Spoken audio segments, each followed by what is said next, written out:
directed this film, The Sheepdogs Have at It, and you're watching the Canadian Film Review in my bedroom. Why did you decide to do this documentary? What got you started on it, and why now? Like, this is in many ways, on a public scale, on a national or international scale, the start of their journey. But what I saw in the film, anyway, I'll get to that. But tell me what got you started on it. Okay, what got me started was being hired. Because I didn't write the original pitch. Spenny did. Okay. Spenny had the original idea to do this. I've got to give this to Spenny. Because he kind of had been following the band and he kind of knew about them. And after they won the contest, the idea was to make a film about what happens after you win, right? And so he got the ball rolling on it. And then it sort of landed on my lap through luck or good fortune or whatever circumstance. I got to do it. And I wish, I'd like to say that I knew everything about the Sheepdogs, and I've been trying for years to make this film, and that them winning the contest gave me the opportunity for that. But I was the only person in Canada who didn't really know that much about them when they won, and it was almost like I and my company were hired on the Thursday, and I had to start shooting on Saturday. Whoa. In Saskatoon, there was a show in Saskatoon that we had to go to, and so we hired a crew and got in our cars and drove. It's 10 hours or thereabouts from Winnipeg to Saskatoon, and I listened to the Sheepdogs music on the way there to figure out what was going on and who they were, and that was my research. They didn't know who I was, and I didn't know who they were, but they just kind of let me into their lives, and the rest is on the screen, I guess. Yeah. So, were you hired just because you were a filmmaker in Winnipeg? I hear there's another chappie there, but were you one of two? No, there are many other filmmakers, many other good ones too, I think. Yeah. But as luck would have it, all the circumstances kind of lined up before. I won't bore you with the details, but I met the right person, and the right thing had happened right before that, and it just worked out nicely. That I was sort of in consideration for it. So it was a gift. And there's not many gifts. No. Right? This one was a gift. Now tell me about your approach to the film, because really, obviously you didn't have a whole lot of time to prep for it. But the way I really enjoyed the documentary. I felt like you were following the Rolling Stones. Like, you weren't following a little Sheepdogs, band from Saskatoon, Saskatchewan that, made it big all of a sudden, and now it's, following whether they're going to keep it or not, sustain that or not. It felt like an epic, yeah. So tell me, did you go in with that approach, or did that kind of evolve that way in the editing room, or did you intend to do that at all? Were you making like a quiet little indie film and I picked up on the wrong things? No. From the very beginning, I kind of just went in with both guns blazing and just shot everything I could because I didn't know what the film was going to be. They had some previous experience with film and television stuff through the contest, and they weren't happy with kind of the way it went. So they already knew that they didn't want to do stuff that was stagey. They didn't want to have things set up. They wanted their personalities to come through in kind of a natural way. And luckily that fit really well with what we were doing. But it's completely not the way I normally work. Like normally I set stuff up. Like, I believe in staging things. I kind of prefer it, actually. I like making stuff fake. It's better. And so they kind of forced me out of my element in that respect. But why not, right? Yeah. Every time you try something new that takes you out of your comfort zone, like, I don't know, I think that's what makes life interesting. How long did it take you to make it? I think about 3 or 4 months total. Really? Shooting, yeah. It started in late September of 2011, and I was done at the end of January 2012. Wow, it looks like you followed them forever, though. Like, Isn't that great? The staging.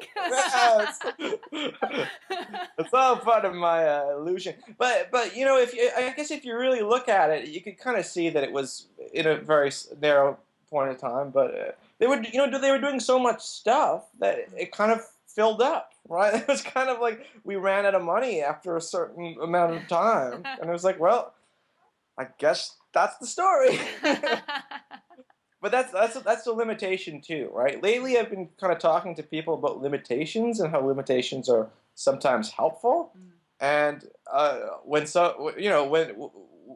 very clear that you can't film anymore, I could have gone over budget more, or I could have gone out and done stuff, but why not stop and see what you've got? So that's what we did. I heard opera at the beginning of the movie, which I thought was particularly awesome because I am pro-opera, anti-terrorism, by the way.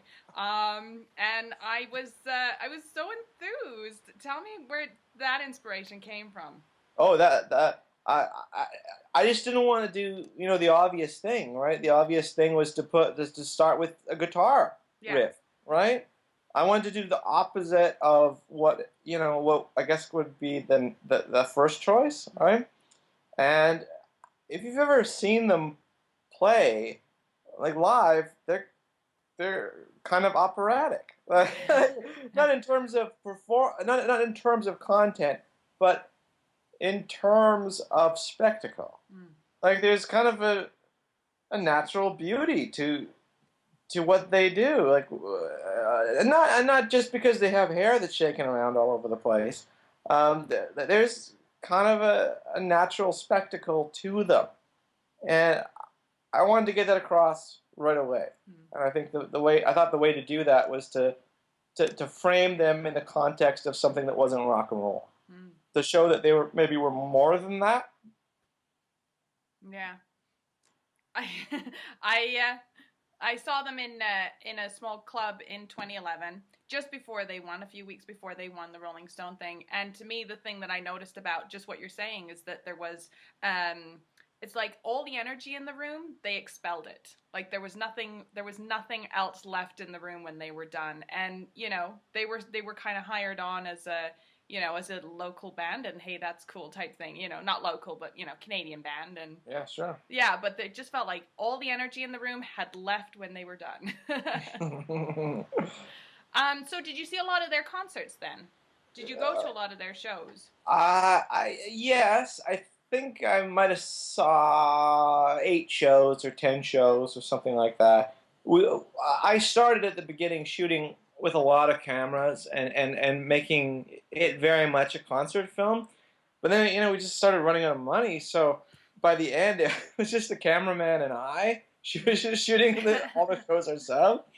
But after a while, I guess the big lesson from this is, if you're making concert films, is if you know the music, you can do it with a lot less people. Yeah. At that point, we had memorized all the songs.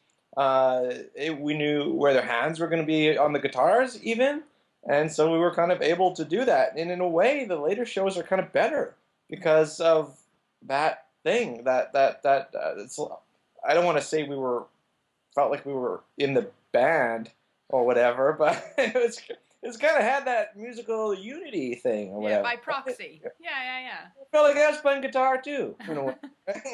I don't know how to play any guitar or anything. By the way. It was cinematic rock and roll you were talking about there. Exactly. Something I really enjoyed in the documentary was the interludes, the musical interludes.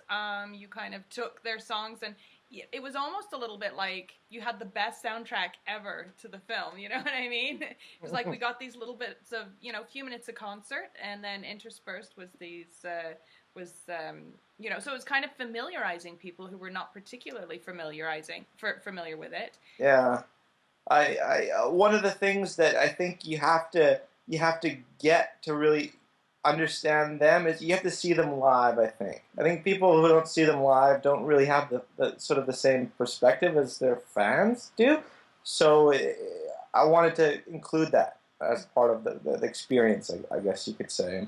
And no film thing could ever do justice to the live thing, as is with any musical thing. But I don't know, it came close. We sort of tried, right?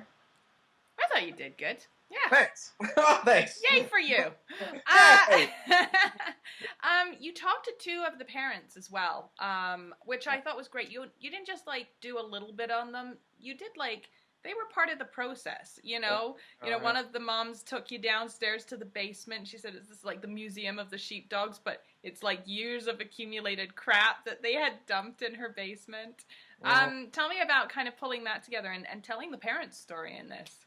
Right. Well, the parents were so involved, I think, from the beginning because the band couldn't have done this without them. I mean, if you look at the support that they had, not financial support, but just cheerleaders, right? Yeah. They couldn't have done it without them. And I think every rock and roll movie does the same things. They have a band on stage and a band in the studio, and there's no way around that because that's what musicians do. But not every rock and roll movie has the band's parents, but why not? Like what? Everything a young musician is afraid to say to the camera or hesitant to say to a camera, their mom will say. Yeah. And in this case, the parents knew everything because they were along for the ride the whole time, right? The parents kind of saw the low parts and the high parts. I think the parents were sort of even involved in the contest to a degree. When they became popular, the parents became kind of the home base thing that they would always go back to. Like, I don't know if they even have houses yet now that they're famous. Like, maybe they do now, but for a long time they were all still homeless after they were famous. I think Lee, the guitarist, is still homeless now. I think all his stuff is still in that basement. So there's no way around it, really. Like parents had to be, in it, and also, at no point was I met with, oh my God, you're talking to our parents? It was like fine. I mean, I guess I don't know if I'd be the same way, but I'd be really worried about my mother kind of letting all my insecurities out of the bag, all the things I worked to hide. Yeah. But I wasn't scared of that at all. It was fine. Oh yeah, here's my mom's phone number. Ewan's mom was very. She was very touching, actually. She was that real. Both of the parents were real cheerleaders, but she just seemed to be. Was she like a single mom or something? Like she just seemed to be, very endearing, I guess. And talking about her son. Yeah, and part of it was the fact that Ewan had lived at home right up, until they had won, and after they won, the only reason he wasn't living at home anymore is because he was touring all the time. Mm. So I think they had a little bit of a bond because of that, because they were kind of like roommates, basically. Yeah. And I mean, when I started doing this, I lived at my grandparents' house. Mm. And they sort of got behind me and did all the same things that those parents did for them, right? There was no way that they could give me money to make a movie. But what they did give me was free place to live.